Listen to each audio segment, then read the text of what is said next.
Hello दोस्तों, देखिए आज हम नंबर सिस्टम के कुछ क्वेश्चन सॉल्व करेंगे। सबसे पहले अपन उसका कुछ बेसिक कंसेप्ट क्लियर करेंगे। ठीक है दोस्तों, अगर आप इस चैनल पर नए हो तो चैनल को सब्सक्राइब कर लेना।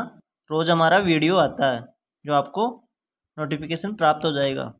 ठीक है, और बेल आइकन दबा लेना। ठीक है, अब देखिए दोस्तों, सबसे पहले अपन प्राकृत संख्या। दोस्तों प्राकृत संख्या क्या होती है, या नेचुरल नंबर। ठीक है, इंग्लिश में से नेचुरल नंबर बोलते हैं। दोस्तों प्राकृत संख्या एक से स्टार्ट होती है और इनफाइनाइट तक जाती है। ठीक है, जैसे एक है, दो है, तीन है, चार है, डॉट डॉट और इनफाइनाइट तक जाती है। जो एक से स्टार्ट होकर इनफाइनाइट तक जा रही है, ठीक है, वो प्राकृत संख्या में आएगी। ठीक है, अब उसके बाद में क्या है, पूर्ण संख्या, होल नंबर। ठीक है, इसमें क्या है दोस्तों, इसमें जीरो को भी ऐड किया है। इसमें देखिए, जीरो से स्टार्ट होगी संख्या, जीरो के बाद में एक आएगा, दो आएगा, तीन आएगा, ऐसे डॉट डॉट और इनफाइनाइट तक जारी है। ठीक है, ये ध्यान रखना है। प्राकृत संख्या और पूर्ण संख्या में क्या डिफरेंस है। प्राकृत संख्या में एक से स्टार्ट हो रही थी, जबकि पूर्ण संख्या में क्या हो रहा है, जीरो से स्टार्ट हो रही है। बस इतना ही डिफरेंट है बस, और बाकी आगे तो समान है। ठीक है दोस्तों, कितना डिफरेंट है पूर्ण संख्या में और प्राकृत संख्या में। पूर्ण संख्या जीरो से स्टार्ट होती है, प्राकृत संख्या एक से स्टार्ट होती है बस।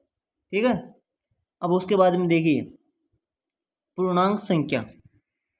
अब देखिए दोस्तों, पूर्णांक संख्या और पूर्ण संख्या में क्या अंतर है। पूर्ण संख्या जीरो से स्टार्ट होती है, जबकि पूर्णांक जैसे मान लीजिए माइनस में भी आ रही है। ठीक है, माइनस में जैसे कोई माइनस से स्टार्ट हो रही है, -3 है, -3 है, -2 है, फिर -1 आएगा, फिर 0 आएगा, फिर 1 आएगा, फिर 2 आएगा, फिर 3 आएगा, ऐसे हमारे सामने नंबर आएंगे। ठीक है, तो माइनस से स्टार्ट हो गए और प्लस में जा रही हो, ठीक है, वो क्या होगी, पूर्णांक संख्या। ठीक है, और ये भी इनफाइनाइट तक होती है। ठीक है, अब देखिए दोस्तों, पूर्णांक संख्या में आप समझ गए होंगे, जो माइनस में भी आती है और प्लस तक जाती है। ठीक है, वो क्या होगी, पूर्णांक संख्या। पूर्ण संख्या जीरो से स्टार्ट होती है और इनफाइनाइट तक जाती है। प्राकृत संख्या एक से स्टार्ट होती है और इनफाइनाइट तक जाती है। ठीक है, तीनों को आप समझ गए होंगे, है ना। अब देखिए सम संख्या और विषम संख्या। दोस्तों ये तो लगभग आप सभी जानते होंगे, सम और विषम तो। ठीक है, सम संख्या क्या होती है, जो दो से डिवाइड हो। ठीक है, जैसे दो है, चार है, छः है, ठीक है, आठ है, ऐसी बहुत सारी संख्या है। ठीक है, और विषम संख्या क्या होती है, जो संख्या दो से विभाजित नहीं होती है। ठीक है, जो दो से विभाजित नहीं होती है। ठीक है, ये आपको ध्यान रखना होगा। जैसे तीन है, पाँच है, सात है, ठीक है, नौ है, 11 है, ऐसे बहुत सारी संख्या है। अब ये दो से किसी भी संख्या विभाजित नहीं है, तो विषम संख्या क्या हो गई, दो से विभाजित नहीं है। ठीक है, अब चलते अपने अगले टॉपिक पे। देखिए अब क्या आ गया, रूट या अभाज्य संख्या। ठीक है, इंग्लिश में क्या बोलते हैं, प्राइम नंबर। ठीक है, क्या बोलते हैं, प्राइम नंबर। अब देखिए दोस्तों, अभाज्य संख्या कौन सी होती है, जो एक से बड़ी संख्या। ठीक है, जो एक से बड़ी संख्या हो और केवल वो दो ही नंबरों से डिवाइड होती है, विभाजित होती है। एक तो स्वयं से होती है और एक से होती है। ठीक है, जैसे अगर अपन लेंगे तो जैसे तीन है, ठीक है, एग्जाम्पल ले रहा हूँ, पाँच है, सात है। अब देखिए दोस्तों, ये क्या है, अभाज्य नंबर। ये किसी भी नंबर से डिवाइड नहीं है। एक तो जैसे खुद से डिवाइड है और एक से डिवाइड है। अब देखिए तीन, तीन किस किस से डिवाइड है, एक से डिवाइड है, ठीक है, और तीन से डिवाइड है। ये दो ही नंबर से डिवाइड है, इसके अलावा और किसी से डिवाइड नहीं है। अब देखिए पाँच, पाँच किससे विभाजित है, विभाजित है एक से और पाँच से। सात किससे विभाजित है, सात से और एक से। ठीक है, ऐसे 11 को ले लीजिए, 13 को ले लीजिए। सभी जो अभाज्य नंबर है वो सिर्फ दो ही नंबरों से डिवाइड होंगे, एक खुद से और एक से। ठीक है, ये आपको ध्यान रखना होगा। अब देखिए दोस्तों, अगर आपको ऐसे एग्जाम में क्वेश्चन पूछ लिया जाए कौन सा सम संख्या अभाज्य है, अब अभाज्य सम संख्या कौन सी आएगी? दो। अब दो देखिए, एक तो एक से विभाजित हो जाएगा और एक दो से विभाजित होगा। ठीक है, जो नंबर दो ही संख्या से डिवाइड होता है वो सम अभाज्य संख्या कहलाती है। ठीक है, ये आपको ध्यान रखना होगा। अब एक मात्र दो ही है जो सम अभाज्य संख्या है। ठीक है, अब देखिए उसके बाद में अपन चलते हैं सहअभाज्य संख्या में। पहले मैं इसको एक बार डिलीट कर देता हूँ मार्कर को। ये देखिए, ठीक है, इसमें तो कौन कौन सी आई थी? 3, 5, 7। ठीक है, ऐसे आई थी।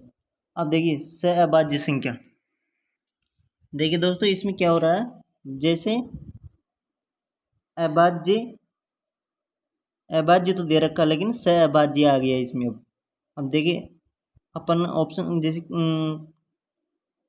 कुछ नंबर रख रहे हैं ना, जैसे 2 और 5 है।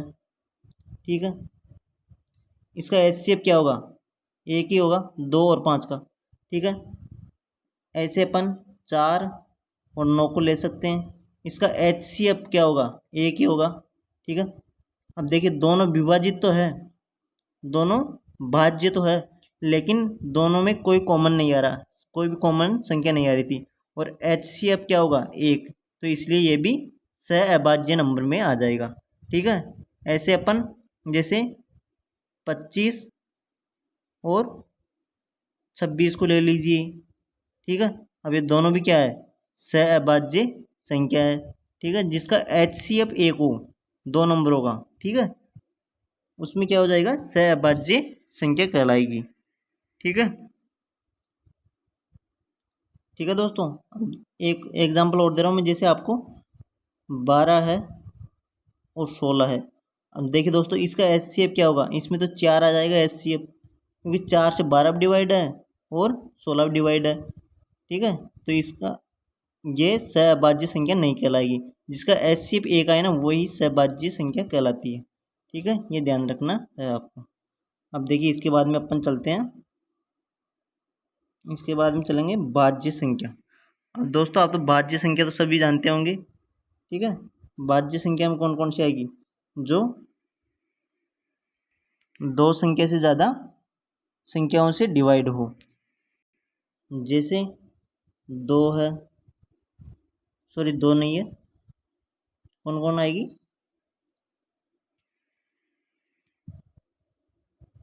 4 है, 6 है, 8 है, 10 है, 9 भी है, सॉरी, है ना, ध्यान रखना, 12 है। ये कौन सी आएगी? भाज्य नंबर में आ जाएगी। ठीक है, ये आपको ध्यान रखना है, किस में आएगी? भाज्य नंबर में। अब उसके बाद में अपन चलते हैं परिमेय संख्या। ठीक है, अब परिमेय संख्या और अपरिमेय संख्या में क्या अंतर है? हम देखिए दोस्तों, मैं एक बार इसको डिलीट कर रहा हूँ। ठीक है, अब देखिए दोस्तों, वे संख्याएं जो पी बाई क्यू के रूप में हो।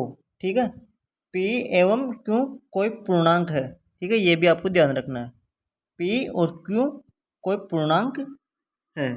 ठीक है, और क्यू बराबर 0 नहीं होना चाहिए। आप देखिए इसको कैसे लिख सकते हैं? पी बाई क्यू के रूप में लिख सकते हैं। ठीक है, फ्रैक्शन के रूप में लिख सकते हैं, लेकिन इस क्यू के बराबर 0 नहीं होना चाहिए। ठीक है, क्यू के बराबर 0 नहीं होना चाहिए दोस्तों। अगर क्यू के बराबर 0 रख देते हैं ना अपन, तो इनफाइनाइट बन जाता है, इसलिए अपन क्यू के बराबर 0 नहीं होना चाहिए। ठीक है, और दोनों क्या है? पूर्णांक नंबर है। ठीक है, कोई भी नंबर हो सकता है। ठीक है, और फ्रैक्शन के रूप में उसे अपन लिख सकते हैं परिमेय नंबर को। ठीक है, अब परिमेय नंबर में कौन कौन सा आएगा? जैसे अगर अपन बात करें 3, 4, जो हमारे कौन कौन से नंबर आते हैं, और कौन ले सकते हैं? 2/3 है। ठीक है, अब दोस्तों 2/3 क्या है? परिमेय संख्या है। देखिए दोस्तों, अगर अपन 3 में अगर 2 को 2 में भाग देंगे 3 से, है ना, तो क्या अपने पास क्या आएगा, 0.6।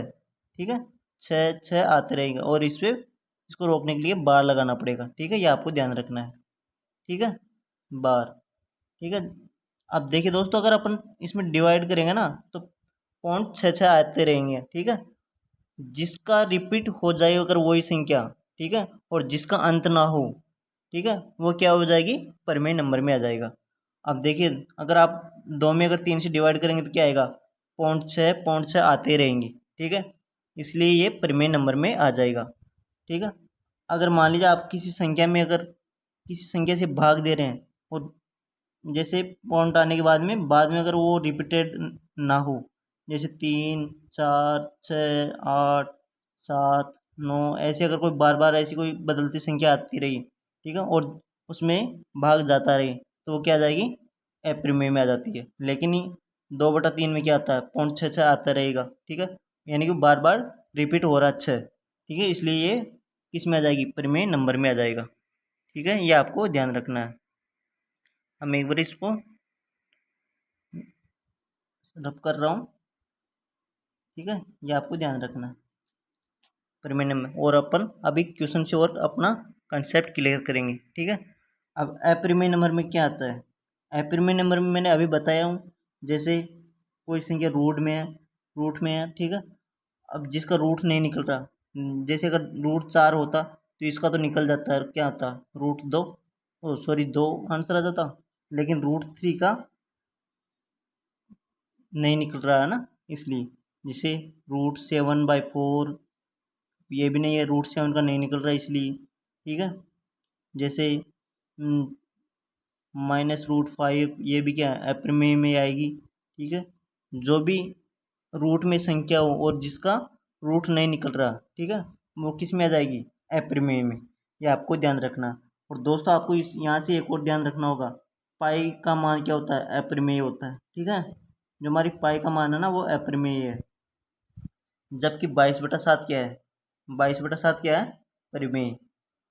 22/7 क्या है, परिमेय नंबर है। ठीक है, क्योंकि 22/7 p/q के रूप में लिख रहे हैं ना अपन, p/q के रूप में, फ्रैक्शन के रूप में। और जो भी फ्रैक्शन के रूप में संख्या होती है वो सभी परिमेय में आती है। जैसे आप 8/9 लिख लीजिए, वो 3/8 लिख लीजिए, 9 बटा कुछ भी। ठीक है, जो भी आप बटा में लिखेंगे ना वो सभी परिमेय नंबर में आ जाते हैं। तो इसलिए 22/7 भी फ्रैक्शन के रूप में है। ठीक है, बटा के रूप में, तो ये भी परिमेय में आ जाएगी। और अप्रमेय में कौन सी आएगी, जिसको p/q के रूप में नहीं लिख सकते, ठीक है, वो अप्रमेय में आ जाएगी। ठीक है, और अब अपन क्वेश्चन से भी अपना कंसेप्ट क्लियर कर लेंगे। और ठीक है, अब देखिए इसके आगे, देखिए दोस्तों, इसमें क्या है, वास्तविक संख्या और अवास्तविक संख्या, रियल नंबर और काल्पनिक नंबर के बारे में। अब देखिए दोस्तों, जो परिमेय और अपरिमेय संख्या थी वो सभी वास्तविक संख्या में आएगी। ठीक है, आप यहाँ पे नोट कर लीजिए, परिमेय प्लस अपरिमेय।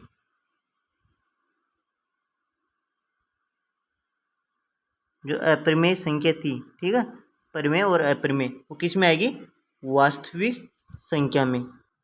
जैसे 1/2 है, ये किस में है, परिमेय है। तो ठीक है, -2/3, ये क्या है, ये भी परिमेय है। जबकि √2 ये क्या है, अपरिमेय है, लेकिन ये भी वास्तविक संख्या में आ जाएगी।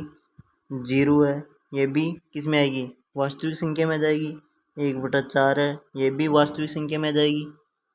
तो यहाँ पे क्या याद रखना, जो परिमेय और अपरिमेय संख्या थी वो वास्तविक नंबर में आ जाएगी।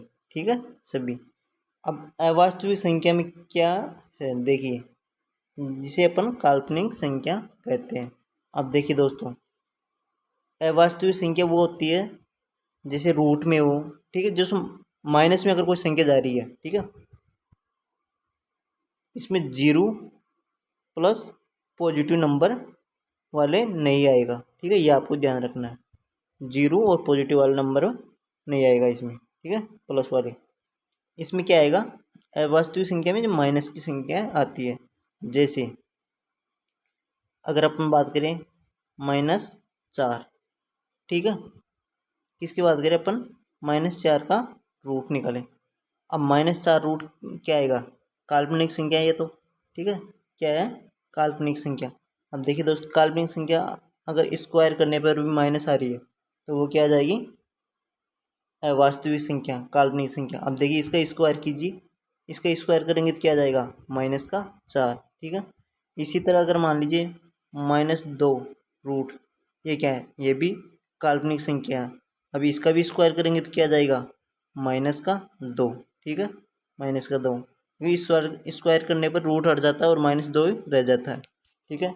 इसी तरह अगर मैं एग्जाम्पल लूँ -16, ये भी क्या आएगा, काल्पनिक, क्योंकि स्क्वायर करने पर जो संख्या अगर फिर भी माइनस में आ रही है तो क्या आ जाएगा, काल्पनिक संख्या में आ जाएगा, ठीक है। जबकि यहाँ पे माइनस तो आ रहा है लेकिन इसका स्क्वायर करेंगे तो क्या आ जाएगा, 4/9, ठीक है, 4/9 हो जाता है स्क्वायर करने पे, ये तो पॉजिटिव में चले जाती है। और यहाँ पे स्क्वायर करने पर भी माइनस में आ रही है, इसलिए ये काल्पनिक है, ठीक है। आपको ये ध्यान रखना है, काल्पनिक संख्या में कौन सी आती है, जो माइनस में, वो संख्या जिसका स्क्वायर करने पर भी माइनस में आ रही है, ठीक है, वो संख्या ही क्या होगी, काल्पनिक अवास्तविक संख्या कहलाएगी, ठीक है, ये आपको ध्यान रखना है। और वास्तविक संख्या में प्रमेय और अप्रमेय संख्या थी, ठीक है, जो अप्रमेय और प्रमेय थी वो वास्तविक संख्या रियल नंबर में आएगी, ठीक है। अब अपन दोस्तों क्वेश्चन से और अपना बेसिक क्लियर करते हैं, ठीक है। अब क्वेश्चन पे चलते हैं, देखिए अब देखिए हमारा पहला क्वेश्चन क्या बोल रहा है, निम्न में से कौन सा कथन सही है, मतलब इसमें 3 कथन रॉन्ग है और 1 कथन सही है। सबसे छोटी अभाज्य संख्या 1 है। अब देखिए दोस्तों, सबसे छोटी अभाज्य संख्या 1 है, सबसे छोटी अभाज्य संख्या 1 नहीं है दोस्तों, कौन सी है, 2। सबसे छोटी अभाज्य संख्या 2 है, ठीक है। अभाज्य संख्या कौन सी होती है, जो स्वयं से और 1 से डिवाइड हो, वो ही नंबर अभाज्य में आता है, ठीक है। अब देखिए उसके बाद में एक भाज्य संख्या, एक भाज्य संख्या विषम हो सकती है।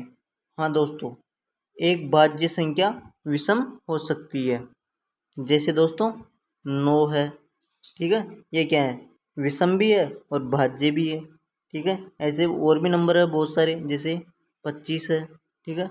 अब इसमें क्या है, ये भाज्य भी है और विषम भी है, इसलिए हमारा राइट आंसर बी हो जाएगा। उसके बाद में सी को भी देखते हैं एक बार, कोई सम अभाज्य संख्या नहीं है। अब देखिए दोस्तों, यहाँ पे 2 सम है और अभाज्य है, लेकिन यहाँ पे क्या बोल रहा है, कोई सम अभाज्य नहीं है, ये भी रॉन्ग हो जाएगा अपना, ठीक है, ये तो रॉन्ग हो गया, ये भी रॉन्ग हो गया, ठीक है। अब उसके बाद में डी देखिए, 2 अभाज्य संख्याओं का योगफल सदैव अभाज्य होता है। दोस्तों ये भी रॉन्ग हो जाएगा, देखिए इसमें 2 अभाज्य संख्याओं का योगफल, जैसे अपन 3 और 2 ही ले लीजिए, ठीक है। हम देखिए 2 और 3 कितना होता है, 5 होता है, लेकिन 5 भी तो अभाज्य है, तो ये तो सही हो गया। लेकिन अगर अपन 2 और संख्या ले रहे, जैसे 11, ठीक है, और 7, ये भी तो अभाज्य है, ठीक है, दोनों ही अभाज्य, और दोनों का योगफल, योगफल कितना होगा, 18। अब 18 क्या हो गया, भाज्य आ गया 18, तो इसलिए ये भी सत्य नहीं था, ठीक है। दोनों, तीनों रोंग है, ए, सी और डी, ठीक है, ये आपको ध्यान रखना है। सदैव अभाज्य नहीं होगा, क्योंकि भाज्य भी होता है, ठीक है। अब इसके बाद में अगला क्वेश्चन पे चलते हैं। देखिए हमारा सेकंड नंबर क्वेश्चन में, निम्नलिखित संख्याओं में से कौन सी रूढ़ संख्या है। अब देखिए रूढ़ संख्या का मतलब क्या हुआ, रूढ़ संख्या का अर्थ क्या हुआ, अभाज्य, क्या हुआ, अभाज्य, ठीक है, ये आपको ध्यान रखना होगा, अभाज्य। अब देखिए इसमें अभाज्य कौन सा है, 27 तो नहीं है, 27 3 से भी डिवाइड हो रहा, 9 से भी डिवाइड हो रहा, इसलिए ये तो नहीं होगा, ठीक है। 27 से भी हो रहा, 1 से भी हो रहा, ठीक है। और मैंने क्या बताया था, अभाज्य संख्या कौन सी होगी, जो स्वयं से और 1 से डिवाइड हो, ओनली वो, ठीक है। अब 51 भी 3 से हो रहा, 17 से हो रहा, और 51 और 1 से तो होगा ही होगा, ठीक है। और 39 भी 13 और 3 से हो रहा है, और खुद से और 1 से हो रहा, तो 47 तो किससे हो रही है, 47 से और 1 से होगा, ठीक है। ये दो ही नंबर से डिवाइड होगा, इसलिए 47 अभाज्य नंबर है, यानी रूढ़ संख्या है, ठीक है। Option number A right answer. उसके बाद में अगले क्वेश्चन पे चलते हैं। देखिए हमारा अगला क्वेश्चन में क्या है, निम्नलिखित युग्मों में से कौन सा सहअभाज्य है। देखिए दोस्तों, मैंने क्या बताया था, सहअभाज्य संख्या के अंदर HCF निकालते हैं, और HCF क्या आना चाहिए, 1 आना चाहिए, ठीक है। वो ही हमारा राइट आंसर हो जाता है। अब देखिए दोस्तों, ऑप्शन नंबर ए के अंदर, ऑप्शन नंबर ए के अंदर HCF क्या आ रहा है, 9 आ रहा है, ठीक है। 9 से दोनों संख्या में डिवाइड हो रहा है, ठीक है। 3 से भी हो रहा है, ठीक है।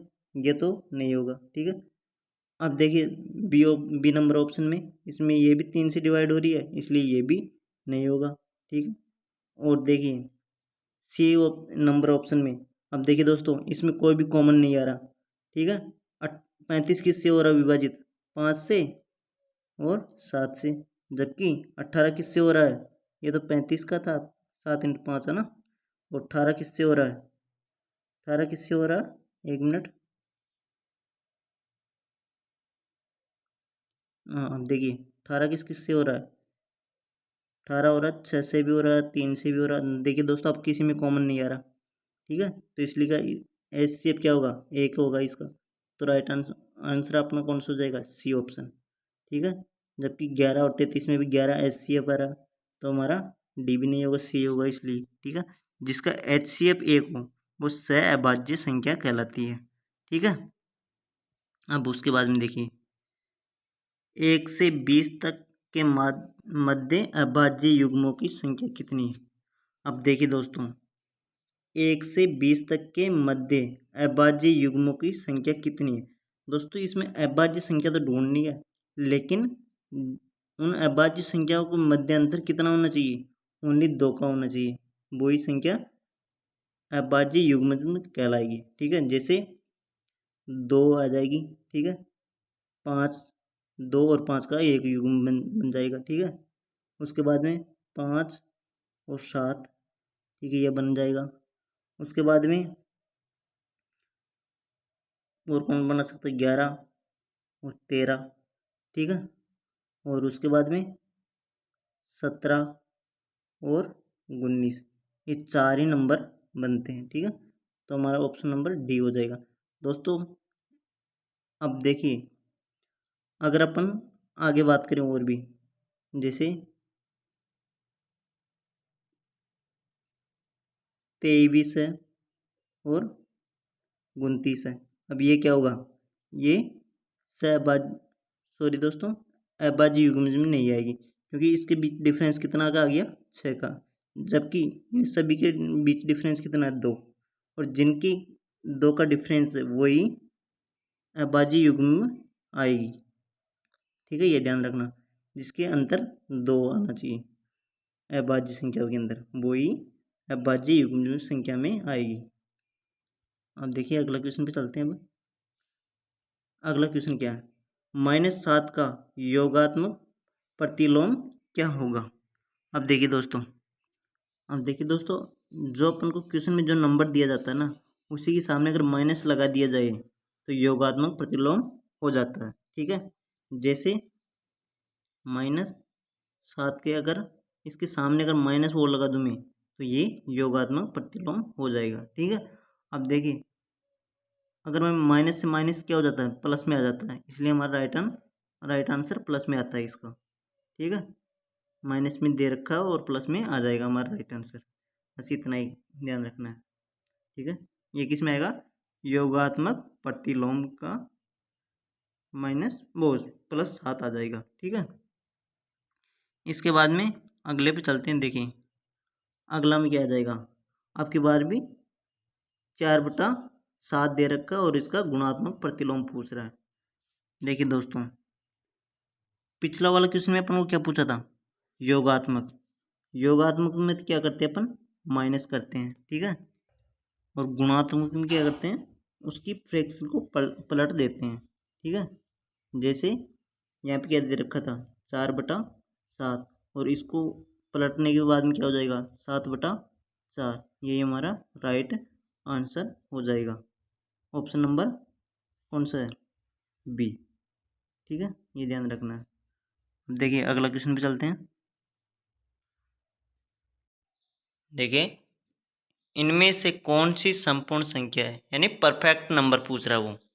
ठीक है, क्या पूछ रहा है? Perfect number. अब देखिए दोस्तों कैसे निकालते हैं। जैसे अगर 5 की बात करें तो 5 किस किस से फैक्टर है? 1 से और 5 से। ठीक है, ये 5 का फैक्टर आ गया। ठीक है, ये ध्यान रखना। उसके बाद में 6 का फैक्टर कौन सा है? 1, 2 और 3 भी है। ठीक है, और 6 से भी डिवाइड है 6। ठीक है, उसके बाद में 8 किसका फैक्टर है? 1 का है, 2 का है, 4 का है और 8 का है। ठीक है, 9 किसका फैक्टर है? 9 है, 1 का भी है, 3 का है। ठीक है, और 9 का है। ठीक है, अब देखिए दोस्तों, जिस भी नंबर का फैक्टर किया ना, उस नंबर से डबल अगर उसको ऐड करने पे आ रहा है तो हमारा परफेक्ट नंबर में आ जाएगा। अब देखिए दोस्तों, इसका तो इसको 1 को और 6 को फैक्टर को जोड़ेंगे तो कितना आएगा? 6 ही आता है, जो 5 से डबल नहीं है। और 5 से डबल हो जाता तो परफेक्ट नंबर आ जाता वो। ठीक है, अब देखिए इसको 6 को इसको जोड़ेंगे तो कितना आएगा? 6 और 3 12, 12 और 2 6 3 9 और 2 11 और 1 12। ठीक है, तो ये हमारा परफेक्ट नंबर में आ जाएगा, क्योंकि 6 से डबल आई। ठीक है, इसलिए जो डबल हो जाता है ना वो परफेक्ट नंबर में आ जाता है। ठीक है, कम भी नहीं रहना चाहिए और ज़्यादा भी नहीं जाना चाहिए। ठीक है, वो उसका डबल हो जाना चाहिए। ठीक है, अब देखिए इसमें 8 और 4 12 और 3 15, तो ये एक कम रह गया, इसलिए ये परफेक्ट नंबर में नहीं आएगा। ठीक है, उसके बाद में इसको देखिए 3 9 12 और 1 13। ठीक है, ये भी नहीं आएगा। अगर 18 आ जाता तो ये परफेक्ट नंबर में आ जाता। ऐसे आप एग्जाम्पल और भी ले सकते हैं। मैं एक बार इसको डिलीट कर रहा हूँ, फिर देखिए देखिए एक बार देखिए दोस्तों, जब भी आपको सम परफेक्ट नंबर पूछेगा तो आपको फैक्टर करके उसको जोड़ना होगा, और उस संख्या से अगर डबल हो जाए उसका जोड़ तो वो परफेक्ट नंबर में आ जाता है। तो इसमें हमारा राइट आंसर कौन सा होगा? ऑप्शन नंबर बी है ना, ऑप्शन नंबर बी। दोस्तों हमारा अगला टॉपिक 1-2 दिन में आ जाएगा। ठीक है, और वो नंबर सिस्टम का ही आएगा। ठीक है दोस्तों, अगर हमारा ये वीडियो अच्छा लगा तो लाइक और सब्सक्राइब कर लेना। ठीक है, आपको रोज़ हमारा वीडियो का नोटिफिकेशन मिल जाएगा, बेल आइकन भी दबा लीजिए। ठीक है, थैंक यू सो मच।